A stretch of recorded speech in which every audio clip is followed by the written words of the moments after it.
Hello, I'm Toycat and welcome back to another Fortnite video. Today I have some pretty exciting news to share with you all because Fortnite is having a brand new update. It just came out as this video went live and it's called the 1.28.2 update and it brings in a brand new legendary item, the bush, into the game. So you kind of have to see this to believe this. Let me show you the clip of this in the game that they put out. It's 14 seconds. Let's show you.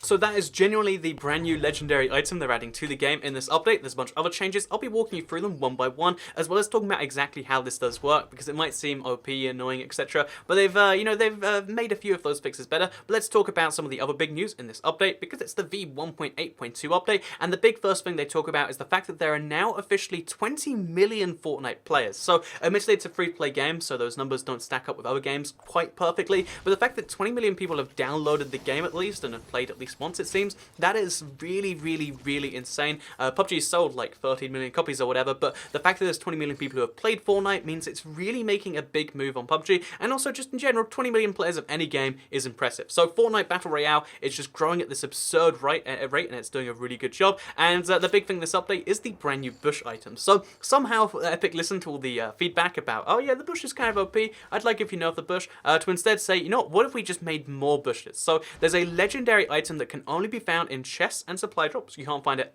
in the wild. You have to open this in a box, and it has the legendary rarity, so it's R-end. It's going to be really tricky to find, but if you do find one, it will camouflage you into an inconspicuous bush. So the bush is a one-time use item that's destroyed if the player wearing it takes any damage, including damage from the storm. So as far as I'm aware, if you're using this bush, you can't use anything else, and yeah, you only get to use it once, so you get to be a bush temporarily, but it will last for presumably as long as you keep the bush out, which is pretty nuts when you think about it. It means we're now going to find in Fortnite moving bushes, which is hilarious to me. And just in case you're concerned that this is OP in some way, I think again, you can't have the bush out and also be attacking. It doesn't sound like that at all. Also keep in mind that makes it weaker than regular bushes. Also, the thing that balances it is if you know Fortnite, you know where the bushes are, you'll be able to spot one of these bushes if they sneak up on you. So there's a lot of benefits in terms of like, oh yeah, now you can spot people in bushes. It'll probably be kind of weak, but kind of a fun, make meme jokes about it and stuff like that. But the big thing about it, in my opinion, is the fact that more people are going to be trained to look for bushes,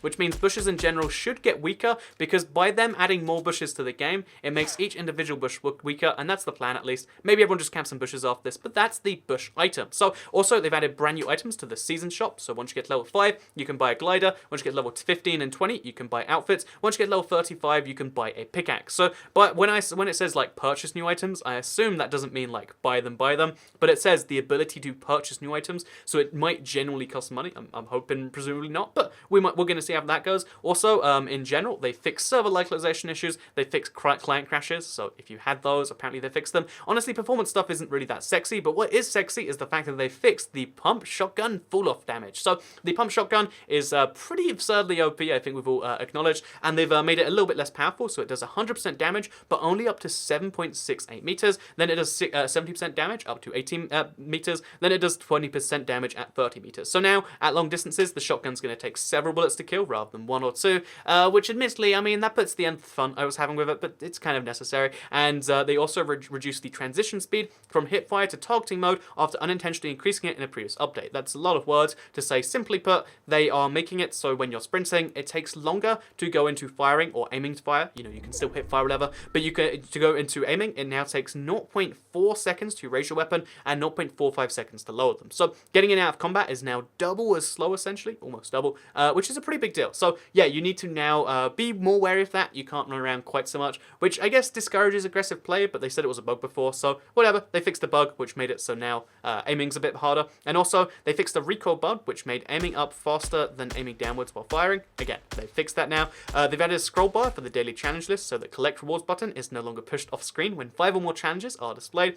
The loading screen no longer displays solo when entering or leaving a squad match. The controller can now repair structures while in build mode while using the Combat Pro configuration. Combat Pro just got a bit more OP. The right trigger label on the controller layout image is now assigned to the correct button, and then a bunch of performance issues. So I could go through the performance things, but long story short, everything should run a little bit better, especially CPU, GPU performance, especially frame rate issues. Basically, your game should work a little bit better. However, the multiplayer issue of the tick rate, stuff like boxes spawning slowly, stuff like there being a bit of lag. They haven't quite addressed this here, but again, hopefully they make better servers, stuff like that, and it just kind of works itself out. So yeah, better performance in terms of CPU, GPU performance, in terms of like shadow rendering, all that sort of stuff. And finally, there is a fix for daily challenges automatically completing themselves. I mean, that's not a good fix, but it's a fix nonetheless, and that's what's going on in this update. So yeah, there is brand new stuff you can buy from the shop. There's a brand new bush. There's 20 million players, and in general, it's not a big update because they really just balance the shotgun and add a new item, but it is the sign of cool things to come. And again, when there's 20 million players of any game, you can expect big things on the way. So thank you very much for watching today's video.